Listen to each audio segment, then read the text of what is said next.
भागामध्ये जे ग्रहण लागलेलं आहे अदानी नावाचं, त्या अदानीचं इतका मोठा आहे तो की त्याचे प्रकल्प राबवायला आता आदिवासी भागामध्ये त्याला गरज वाटलेली आहे.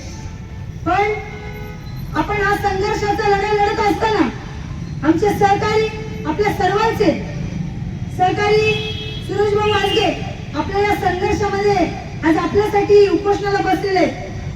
आपली समिती अदानी हटाओ सह्याद्री बचाओ या समितीने सुद्धा मी असेल, माझे सासरे असतील, जिल्हा परिषदेचे माजी अध्यक्ष देवरामजी लांडे साहेब असतील, आमचे सर्व सरपंच, सर्व सहकारी हे पाठिंबा देण्यासाठी इथे उभे राहिले.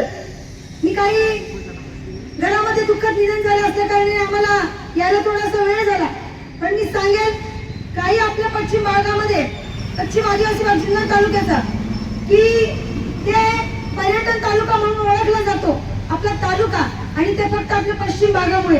पण मी म्हणेन या गोष्टीमध्ये आपल्या पश्चिम भागातील आदिवासी भागांना काही सहकारी असतील, काही पदाधिकारी असतील, काही राजकारणी असतील, त्यांना विनंती आहे माझी की जसं सर्वसामान्य मिळून एक येऊन हा लढा लढत आहे, तसंही आपण सर्वांनी राजकारण झालं गेलं, परंतु आता हा लढा आपल्याला सगळ्यांना मिळून लढायचा आहे. त्याच्यामध्ये कोणी राजकारण आणू नये, कारण हा लढा आपल्याला लढायचा आहे, शेवटपर्यंत लढायचा आहे. अदानी आपल्याला इकडे येऊन द्यायचा नाहीये, आणि या लढ्यासाठी या संघटनेचा जितका आम्हाला सहकार्य करता तेवढं करावं.